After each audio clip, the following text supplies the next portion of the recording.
இப்போது நம்ம வீடியோவில் உளுந்து சட்னி செய்ய போகிறோம். உளுந்து எடுத்து வச்சுருக்கோம். 2 காஞ்ச மிளகா, வெங்காயம், தக்காளி, கருவேப்பிலை எல்லாத்தையும் வதக்கிட்டு எண்ணெய் விட்டு வதக்கிட்டு நம்ம அரைச்சிட்டு வீடியோ போடுறோம். நான் உங்களுக்கு இது உளுந்து சட்னி. இந்தமாரி எண்ணெய் விடாமல் வறுத்து எடுத்துக்கணும். உளுந்தை வறுத்துட்டோம் செவக்க. இப்போ எண்ணெய் ஊற்றிட்டோம். காஞ்ச மிளகா போட்டு வறுத்தலாம். 2 காஞ்ச மிளகா தான் போட்டிருக்கோம், காரம் ரொம்ப வேணான்னு. இப்போது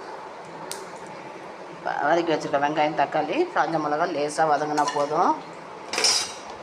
இதை எடுத்து கொட்டிடலாம்.